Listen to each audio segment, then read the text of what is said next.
What's up, y'all? Welcome back to the War Room. Doing a little bit of a solo monologue-ish per se today. Got a lot of big things have happened over the last week and a half to break down here, and want to bring an appropriate level of detail. So going to solo this one, and then we'll be back later this week with all the guys to kind of break it down from a bunch of different perspectives and go back and forth on it. But wanted to cover the Mike Elko hire for Texas A&M in a little more detail, and also how we got to this point, aka Jimbo's firing from Texas A&M as the head football coach. And then we'll close a little bit with going over the absolute bombs that were dropped today in regards to the final college football playoff rankings per se, or rather the 4 that got in, the 2 that lost out. So without further ado, let's kind of break it down. So about 3 weeks ago, maybe 4 weeks ago, I ended up going to the A&M versus Mississippi State game at home at Kyle Field. And I wake up the next morning to, I guess, cross something off the bucket list of go to a football game to where both head coaches get fired afterwards. I didn't think I'd be crossing that one off, but the next day, both Mississippi State and Texas A&M fired both their head coaches, and it's game on from there, right? We to kind of, I guess, go through a little bit of the timeline. About 2 weeks later, it's Thanksgiving, or 3 weeks, whatever. Brain's a little bit crossed on the dates at this point. But we get a little bit down the line, and it's Saturday of Thanksgiving weekend after Black Friday, all that madness. And I get a notification on Twitter at like 11 p.m. that A&M's hiring Mark Stoops from like Billy Lucci reporting, Tim England, some of these guys, and everyone is blowing up. I mean, like every Aggie Twitter account is like on fire. It's like that Elmo meme where like he's just looking up at the sky and there's fire in the background. That was Aggie Twitter at 11 p.m. on that night. And I go to bed going, you know, if we're hiring Stoops, it's not necessarily a bad move in regards to, you know, getting a decent candidate as a coach, but for this particular role, I don't think it's a great move. Outsider in regards to the program. A lot of the current players don't know much about him. He's a guy that went 7-5 this year at Kentucky. He's been at Kentucky 6 years, only had one 10-win season, and has failed to establish any kind of recruiting rapport there. So really has never had any consistent recruiting classes anywhere in the top 25 or top 20, rather. Maybe one or two, but never consistent, right? So, and, you know, like I said, I was just like, okay, what are we doing? I just got to pray that it ends up being some kind of miracle hire, interview, whatever. And then I wake up the next morning and ESPN, the first thing I see is 7 a.m. is, oh yeah, no, Mark Stoops is saying at Kentucky. And I was like, okay, I guess everything just got spit up in flames and we're done. So anywho, moving on from that, then the next Monday or Tuesday, they announced Mike Elko as the hire. And I was like, okay, thank God. That's exactly who I wanted for the hire. I'll get into my reasons why in a little bit, but that's kind of in the timeline up to this point, right? And then as of today, we have the college football rankings drop, and then shortly after that, we get an announcement saying that one of our really, really well-loved coaches, Coach Elijah Robinson, is moving on from his position as a defensive line coach after being offered the largest contract for a position coach in program history. He declined that, and he's moving on to become the defensive coordinator at Syracuse, which it seems like was the best of any of the Power 5 schools that offered him to actually be a defensive coordinator for him. So I think that was the thing. He wanted to move on and become a defensive coordinator instead of sticking around and become a very, very well-paid position coach. He wants to keep moving up the coaching ladder. I totally respect that. It's a big blow for the Texas A&M staff, big blow for Mike Elko, especially in keeping someone around that is a staple for the program.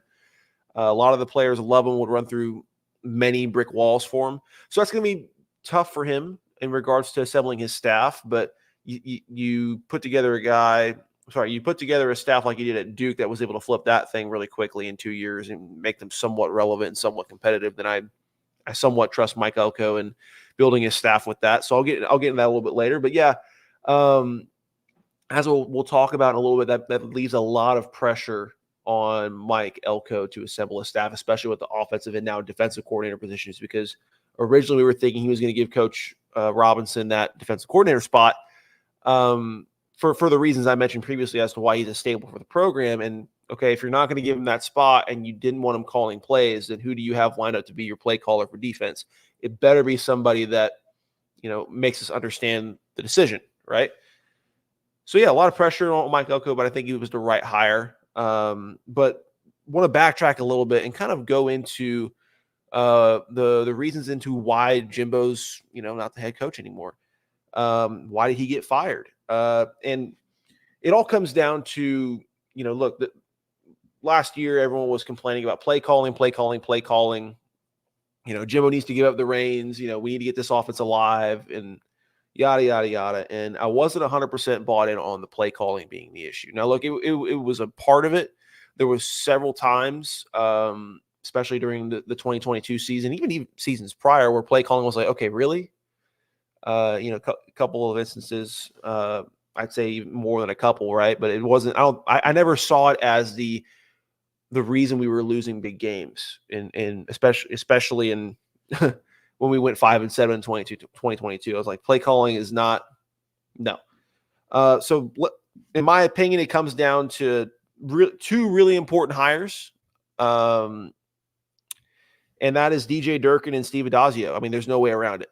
And more importantly, it's not just the fact that he assembled this staff, mainly these two guys, but the other guys around. Obviously, there's some bright spots in the staff, but it's not just the fact that these guys were hired. It's that Jimbo's had the opportunity and more than enough reason to get rid of both of these guys. And he's the guy getting paid millions and millions and millions of dollars, and has he has the ability to get rid of these guys at a moment's notice. And like I said, more than enough evidence too, which I'll go through here in a minute, and still did not do so. So let's just kind of break it down. If any of you guys follow us on Instagram, you kind of saw the short that I posted after our loss to Miami last week. Oh, not last week, 2 months ago, in which I kind of ragged on DJ Durkin. And I don't mean kind of. I brought up a lot of important stuff that really, if you take a time to look at it, which I'm basically going to review it here right now, really kind of sheds a light on DJ Durkin and I believe some of his incompetencies. And look, I think the short version of it is the talent on our defense makes him look a lot better than he really is. So I think the most important thing to review is look at some of the big games that we've lost this year alone. Like Miami wasn't supposed to be a game. It turned into a big game really quickly. And we ended up losing to a 6-6 team when we scored 35 or more points, but we gave up 48. Ole Miss, we put up 35 points, gave up 38. Alabama, defense played relatively well in the first half, and then we kind of fell apart in the second half. And we were blessed enough to witness Jalen Milroe's first 300-yard passing game in a broken Alabama offense that could not even really compete with Texas weeks prior, and I think only put up like maybe 2 or 3 touchdowns against the whatever cupcake team they played the week before us. So, look, it's not that Durkin was just like obliviously bad with us, but for the standards that we hold of trying to be a playoff team, with the facilities and resources we have, the recruiting classes we have, he's a guy that when you get to that point can certainly lose you that. And he couldn't even he didn't even coach well enough to get us there. So let's just go through these statistics here that I wanted to dive in detail. Like I said, my biggest thing was why we hired this guy in the first place, right? Let's just go down in regards to where he was before us. So since 2016, he has never had a top 90 run defense before coming to Texas A&M. That was a big enough problem for me in itself. But maybe hey, look, maybe it was a bend or don't break kind of defensive coordinator. Maybe like a 2014 or 2016 Oregon or something like that. Maybe they're just really good in the red zone. Well, in 50 games since 2016, of course, before he got to Texas A&M, in 50 Power 5 games since 2016, he has averaged giving up 33.1 points per game as a defensive coordinator. So that's alarming as well. And keep in mind, this is what Jimbo's looking at on paper when he's making this hire, right? It's just not encouraging. And then let's talk about the drop off from when we had Mike Elko as our defensive coordinator. His last year with us was 2021, and we were the number 3 ranked defense in the nation. And our defense had 39 sacks from the year. Well, how big was the drop off between Mike Elko and DJ Durkin? Well, in 2022, we only had 19 sacks, from 39 to 19. So not even, I mean, maybe 45% of the production that we had the year prior. That's a pretty big drop off. And then this year, it got a little better. We got to 20, I think it was 25 sacks in the regular season this year. But my main problem with it is if you go back and watch a lot of the big games that we ended up losing, right?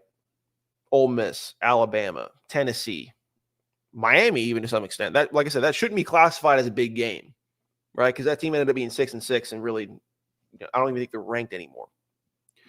But if you go back and watch those, a lot of those games show the defense being explosive, right, in the first half and looking fantastic. Great rush defense, and we shut down their passing games because we keep getting home on pass rush, right? But if you go back and watch those, especially Alabama and Ole Miss, I want you to look at how we're getting pressured. Okay, are we sending? Is it like the Mike Elko days where we're blitzing, when we need to? But the majority of the time, we're putting our defensive line in a 4-man front, maybe a 4-3 over, 4-2-5. I mean, he even run a split over at sometimes, and we're letting our guys who are more talented, the best, most talented spot on our defense, and are better coached in regards to a position standpoint. Maybe not in regards to scheme, definitely not in regards to scheme, because of what I'm about to mention after this, and are better athletes than, I'd say, at least 50% of the SEC opponents we face. And during the Elko years, they were better than pretty much everyone. I mean, they always had an advantage against everyone except for maybe Alabama. That was when it was pretty much even kill. And we just let those guys eat. We rushed 4. We're able to get pressure with 4 or at least contain the quarterback. And then our secondary is able to be under a little bit less heat, right? And then if our secondary isn't having to run man all the time, then harder for the quarterback to make a decision, not as many wide open throws, and hold on to the ball for more than 2.5 seconds, and you're probably getting on the ground, right?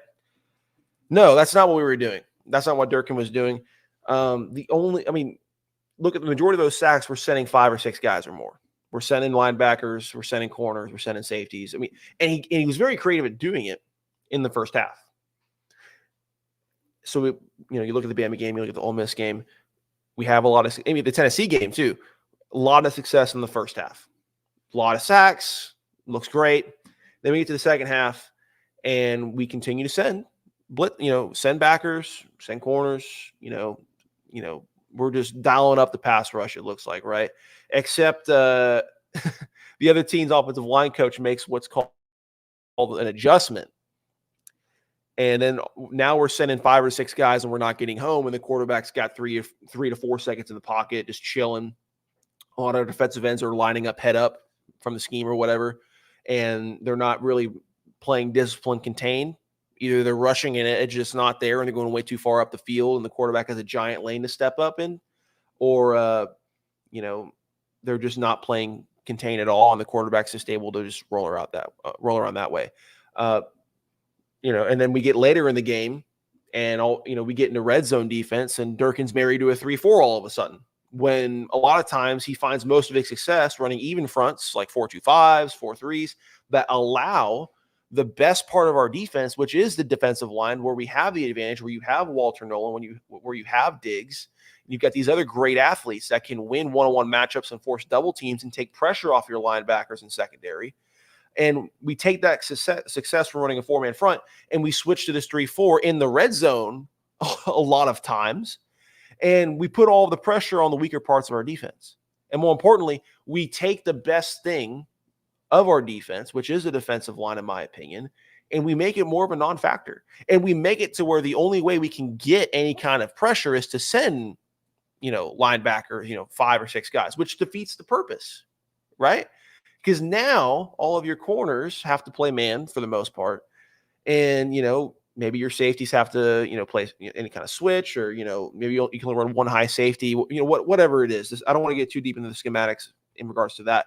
My point is DJ Durkin looks a lot better throughout the course of this season, especially than he deserves to get credit for. And that's because of a lot of the talent we have across the board, but especially with the defensive line. They make him look better than he is. But if you look at the details, they're consistently, in my opinion, misaligned. They're misused. We consistently run formations that minimize their impact. And I mean, the stats speak for themselves, going from 39 sacks with Elko in 2021 to 19 in his first year, and then 25 maybe this year. It's a massive drop off, and the fact that you're having to send so many guys to accomplish not even the same thing that Elko was able to accomplish, it's in my opinion, it's lost us a lot of games. But continuing onwards to the other problem that I think is probably just as big, maybe even a little bit more of the bigger reason Jimbo got fired in regards to hiring and keeping around terrible assistants. Steve Adazio, the Texas A&M O-line coach. So let's backtrack a little bit more. We go to 2020. We go 8-1 in an all-SEC schedule. We were dang near close to the playoff. That'll come up later in this episode, unfortunately. And that Texas A&M offensive line that is less talented on paper in regards to the recruits was nominated for the Joe Moore Award, which is basically it's the Dick Butkus Award for an offensive line as a unit, right?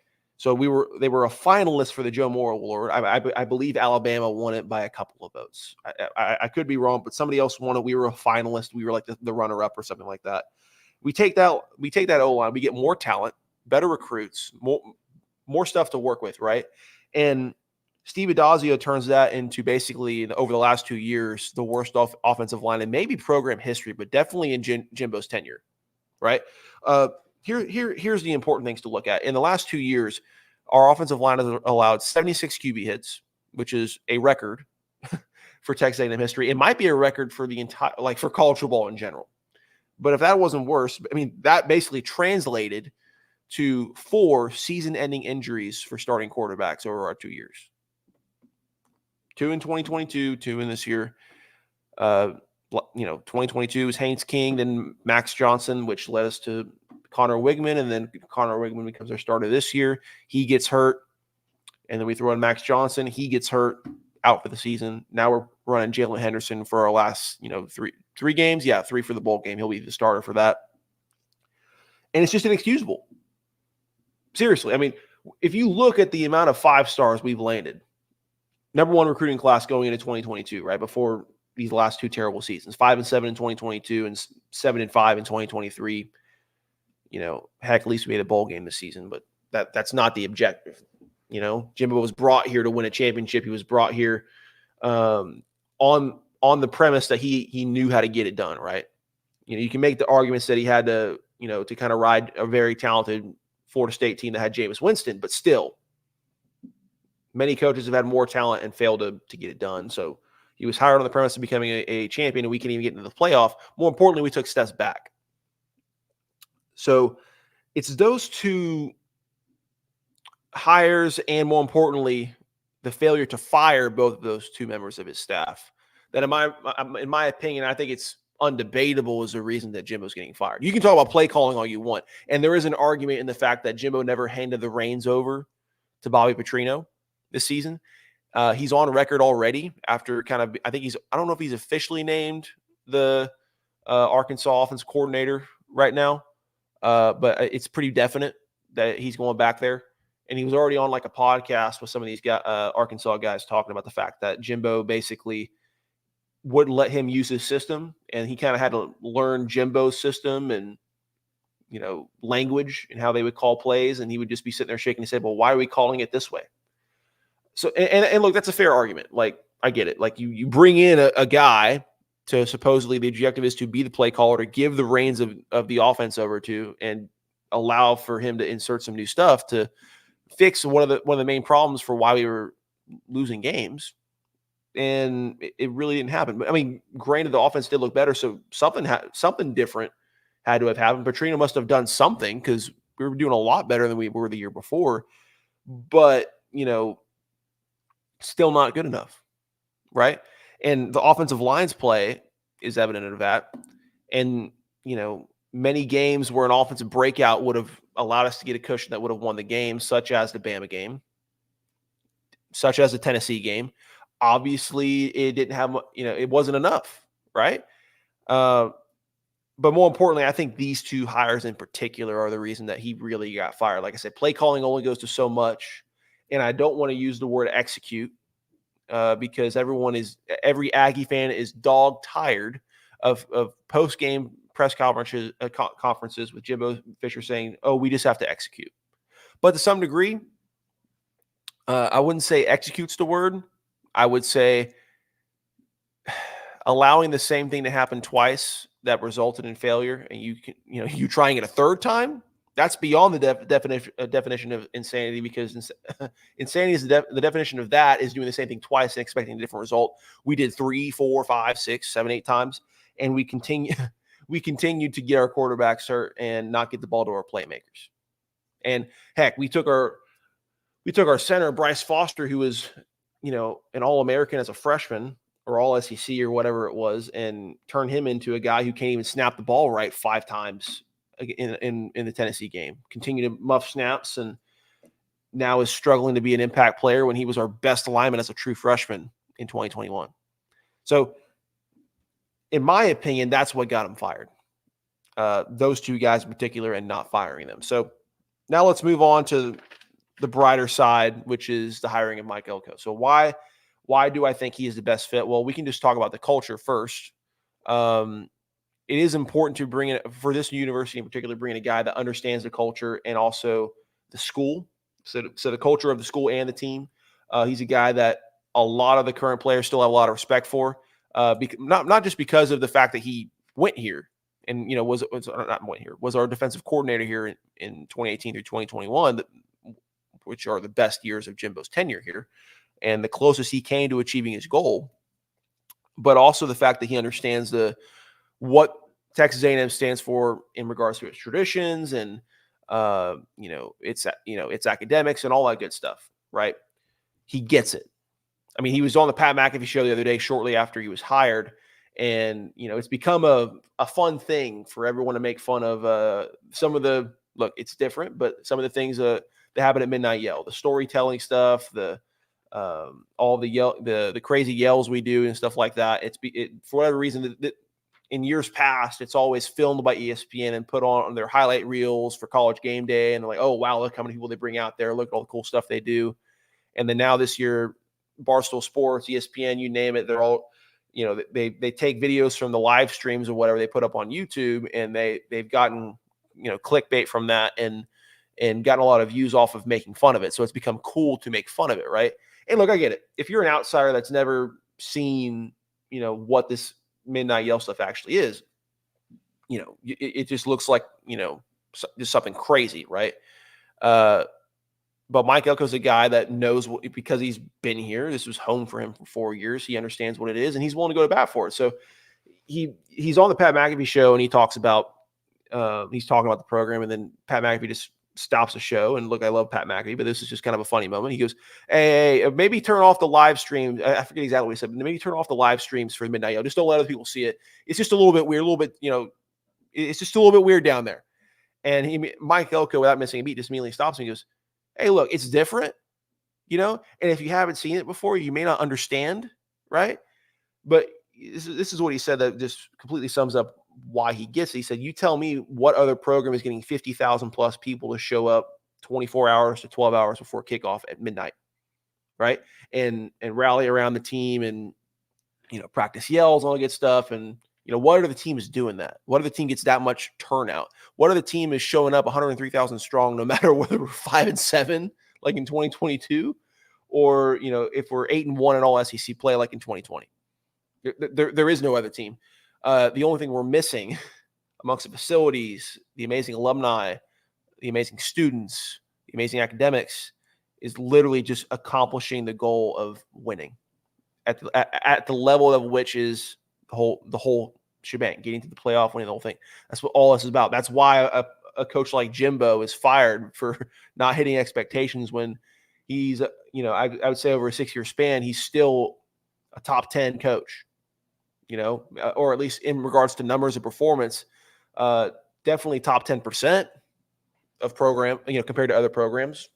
I mean, look what's happened to Florida in such a short amount of time, becoming irrelevant, especially last year. So, anywho, back to Elko. He understands the culture and everything. So he's the best set up to retain a lot of players, in my opinion, because of the respect that he has within the campus. and his numbers speak for themselves. When he was with Texas A&M through 2018, 2021, when Jimbo's best years with him, 26-9. Without Mike Elko, 12-12 last 2 years. Texas A&M defense with Mike Elko, number 32 in his first year, second year, third year, fourth year, number 29, 9, and number 3 in the nation. So last 2 years, top 10, overall average of 18.25 defensive ranking in the nation. Like I said, 39 sacks in 2021, and the drop-off from that was immediate once he left. His defensive prowess is unmatched, in my opinion. The key for him will be his coordinator hires, like I mentioned earlier. He's got to get a great offensive coordinator. And then whoever he's got dialed up to be his play caller as a defensive coordinator, it's going to be still his defense, but he's got to have someone up there calling the plays. It better be someone good enough to where we're able to overlook letting Elijah Robinson walk out the door. That's all I'm going to say. And that's what a lot of the guys on Aggie Twitter are saying as well. In regards to what the future looks like, the bright spot in regards to him assembling a staff, Texas A&M has given a budget of $11 million to recruit assistant coaches, which is the largest ever given in program history to go and assemble a staff, right? So that means that the university knows that Mike Elko wants to bring in people that will actually not just be yes men, not just be people that, take whatever he says and maybe add a little bit of salt and pepper on it and then spread it amongst the team. But they're people that are actually looking to contribute, bring original ideas, especially on the offensive side of the ball, but most likely on both sides of the ball, and especially people to help out with the recruiting game as well. So we'll see what hires he makes. That'll be great. We have to keep in mind in regards to his numbers as well as the guy that flipped Duke. He inherited not just a Duke football team, in which case Duke is a basketball school, for those of you who don't know. He inherited one of the worst Duke football teams in program history. So we're talking worst of the worst. And in 2 years, flipped them. Beat Clemson, start of this year, one of the best wins in program history. Took their defense from second worst in the ACC to fourth best in the ACC in 2 years. Going to have a couple guys going pro too. So, his ability to flip programs on both sides of the ball, not to mention you can't win games in ACC without an offense.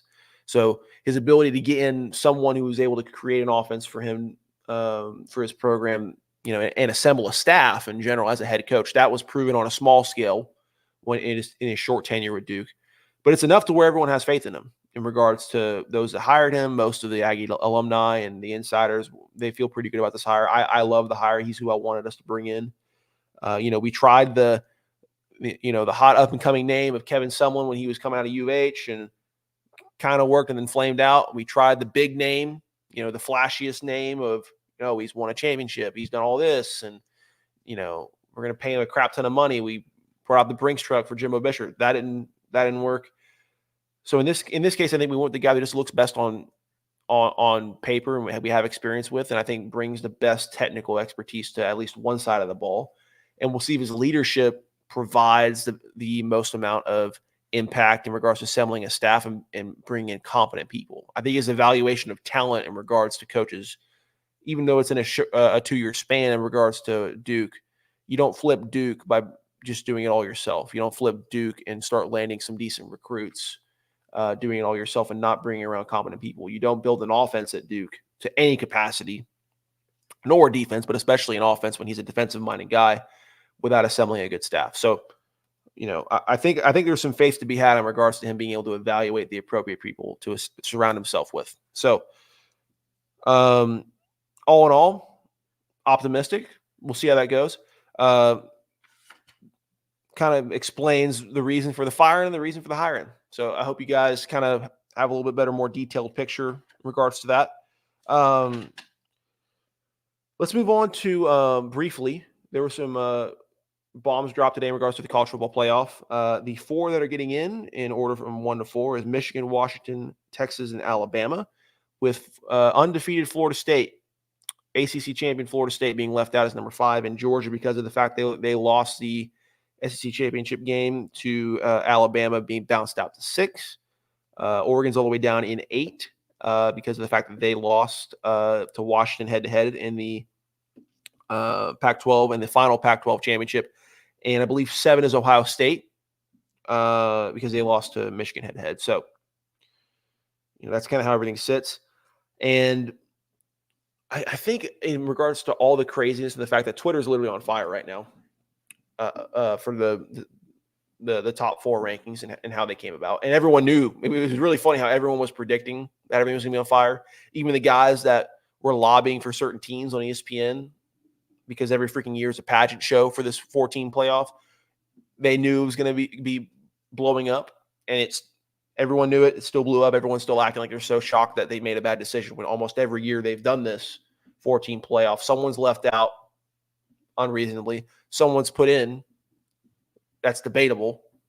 And almost every year when we get to the actual game, someone's blown out at some point, right? Why do I bring this up? For me, I think this year, in regards to do I think the top 4 are the best teams? I would say so. I think Georgia had an easier schedule than Alabama, and they lost to them head-to-head. So Alabama, I see them. I see why they need to go in. Now, granted, Georgia was a little bit banged up, and they lost a very close game to them. But if I have to pick between those two, I'm sending Bama. They're the hot team right now. Milroe was firing on all cylinders. The defense played very well as well. They dang near lost to Auburn. That could have ended the whole thing, because I would argue a 2-loss Bama team beating Georgia either means no SEC gets in, or you still have to send Georgia. Who knows? But Michigan, Washington, they're undefeated and conference champions. You got to send them. Texas with the 1 loss to OU, but OU didn't make the conference championship. They beat Oklahoma State in the conference championship. Much as it pains me, there's a fair argument to put them in, and they blew out Oklahoma State by I think 40 points almost in their game or whatever. So, I somewhat get it. I personally I see the hypocrisy in regards to, all of a sudden this year we're concerned about not having blowouts, and we're concerned about really putting in the 4 best teams and making more maybe detail. I wouldn't say detailed. I would just say subjective evaluations. But in previous years they didn't, and I think the if you want to talk about the hypocrisy here, and I don't mean to be like this isn't like a personal thing or anything. It's not like everyone's getting robbed every year, but it's mainly the fact that when you have just 4 teams in this playoff for an entire division of football amongst 5 conferences, right? Where we have a bowl system where we can match up teams that are ranked 8, teams that are ranked 25, and it can be a 1-score game, right? So much talent, and there's so much room for debate in regards to who are the top 4. I'm just getting sick of the pageant show, and every year we have to sit around and listen to people like Kirk Herbstreit and Stephen A. Smith, and not that I don't like those guys, but in regards to how media in general covers who should get in and who shouldn't, it just gets annoying in my opinion. I had to listen in 2020 with a 1-loss A&M team, and I get it. Look, complete Aggie bias here, but I just think this is the biggest example of the principles getting flipped to fit the narrative. In 2020, we let in a Notre Dame team, and a Clemson team, and an Alabama team, and an Ohio State team, right? Alabama, undefeated, conference champion, got to go, right? Clemson 10-1, I believe they lost to Notre Dame in the middle of the season, and then beat them in the ACC championship. I believe that's what happened. Ohio State played 6 games. 6 games. I get it. Pandemic times. That this was one year. It's definitely the hardest, a hard area to get right. But we sent in a 6-0 Ohio State team that got blown out, and we sent in a 10-1 Notre Dame team that technically lost 31-14. But if you actually watched the game, it was really 31-7, and Alabama was pretty much playing their second and third stringers by the third quarter, and they got a late score in the fourth. So really, it was 31-7. But either way, they got blown out by more than 3 scores. Okay, that's the biggest thing. In regards to this, the whole narrative was: look, we may understand that A&M may be the stronger team, but we just had to send Notre Dame, and we just had to send Ohio State because because Ohio State's conference champion, right, and they're undefeated, and Notre Dame, they beat Clemson, all this other stuff, just all this narrative, right? When we just had to send Ohio State because they're undefeated and conference champions, right? Well, this year we have to send Texas and we have to send Bama because they're just the better team. You look on paper, and I don't disagree with this, but we have to send them. The narrative spawned by the same people that were talking down Texas A&M 4 years ago is the opposite this year from the same people like Herb Street and like Stephen A. Smith, saying that we have to send Texas and Alabama because we have to prevent. This is a direct quote from Stephen A. Smith. We have to prevent TCU versus Alabama from happening again. Stephen A. Smith is saying that TCU getting blown out by Alabama in last year's national championship is the reason why Florida State is being left out of the playoff this year. Well, to that I say, okay, I get it. It was a big blowout last year in regards to TCU going, but TCU beat Michigan in their playoff game. So you basically are saying that you not only sent one bad team, you sent two, right? And I don't think anyone was arguing in regards to half the teams that we sent last year were terrible and had no means of going, right? That Bama team was just that good. And look, maybe one of those two teams, it can be debatable of not going, but in regards to TCU never should have gone in the first place. And because TCU got blown out in that championship game, we have to change the whole system and of how we vote. Well, where were you over the course of Clemson getting blown out in the national championship? Notre Dame getting blown out every time they go to the playoff? Ohio State getting blown out a ton of times when they go to the playoff? Where were you when you sent Notre Dame in 2020? Where were you when you sent Ohio State in 2020? The whole reason you sent Ohio State was because you're undefeated in conference champions, right? But this year we can't send the undefeated conference champions because of the fact that we want to make sure we prevent blowouts from happening. So look, my whole thing is we can't get this 12-team playoff fast enough because in regards to sending the four best teams and more importantly, sending all of the conference champions, which is really like the only thing you can put on paper in regards to these guys should go, in my opinion. That's the only metric that you can just say, is this a yes or no? Not debatable. Are they conference champions? Yes. Okay, please go. If you're in a Power 5 conference. And I get it. Pac-12 is leaving, so it's really going to be Power 4, I guess, which is going to be weird. That's about the only check box you can really just say yes or no and say, okay, these guys should be in, right? But with a 14 playoff, there's just so much room for subjectivity. In a 12-team playoff, I would say pretty much every year you can say, all right, if you're a conference champion, you go in. Not sure we're going to get ranked, but you're in. And then, look, you can say to all the other teams, you didn't win your conference championship. You didn't win your conference. Then you have left it up to the debate of media, narratives, strength of schedule, head-to-head matchups, the ranking system, all of that. So you can just tell, at least you can hang your hat on, okay, well, did we take care of business and win our conference? Yes or no? Okay, no. So that means we are at the mercy of narratives and media that could be right or wrong. And, well, that's what happens when you don't take care of business. So, and it definitely be more exciting too. But it'll also mean kind of the death of the bowl games as well, which is, loss of, maybe loss of some money, who knows, but it's becoming inevitable that the 12-team playoff is going to happen. It's been announced that they're moving that direction, but they were planning to announce how they were going to do it this year, but with the Pac-12 blowing up, last thing I heard was that they're waiting to see what happens before they make the playoff changes. So who knows when it's going to come out, but I just can't wait in regard, like the debate and the narratives and the pageantry isn't going to end with a 12-team playoff, but at least we'll send 4 teams that we can at least say they should go. Whether if it's the in the regards to the rankings, if it's 1, 3, 7, and 8 in regards to the seeding, or if it's 1, 2, 3, and 4, at least we will have 4 teams that we can at least just say they deserve to go because they won their conference.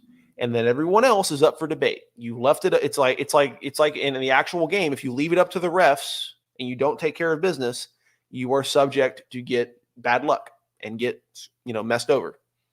So I'm way more comfortable with that then continue listening to tons of journalists that continue to flip their opinions and their metrics in regards to how they make their opinions based on whatever narrative is cool, right? In this case, they wanted Texas to get in, right? And all of a sudden, when Texas is argued to get in, all of a sudden, we don't send in an ACC champion. And like I said, I think they got the 4 best teams because Florida State has had some injuries, right? They lost Jordan Travis. That's a big problem for them. They still have a fantastic defense. In my opinion, out of principle, they should still go because, we already had tons of blowouts in the playoff beforehand and even in the championship game. So what's one more? Those guys truly did get robbed because regardless of the circumstances, regardless of strength of schedule, all sorts of crap, they still took care of business. And this isn't the equivalent of leaving out the undefeated UCF team 2019 or whatever it was then. This is leaving out a Power 5 conference champion undefeated as well. So I understand their frustration. I also understand that, in my opinion, this may have been the best playoff playoff 4 they've put together in regards to just actually trying to send the best 4. So in a weird way, it's like them getting it right pissed off everyone, for lack of a better word. So, and I'm even, like I said, you can already tell by me, I'm a little bit frustrated by it. So, I just hope that we get to the 12-team playoff as soon as possible for the reasons I just went on about. And I get it. I'm a little bit biased because, Texas A&M has been hurt by the terrible metrics these guys, who knows what they're smoking, are using to vote teams in or out of the playoff. But, I don't think it's too much of a bias to kind of just say that the whole thing's just chaotic and we just need to get a 12-team playoff as soon as possible. I think that's fair. And I think it's also, it's very fair to say they actually sent the 4 best. So, anywho, it's all exciting stuff. It's just stuff to point out. So I hope you guys enjoyed this. I think I may call these little monologues I do every now and then, kind of diving into the weeds on this stuff, maybe like Klop's Corner or something like that. Who knows what I'm going to call this one? You guys will already know before you open this and view it. I'll hopefully make a decision by then. But I'm going to dive into this with the guys later this week, but wanted to go ahead and get something out. And hope you guys enjoyed this. So signing off, and we'll see you later this week.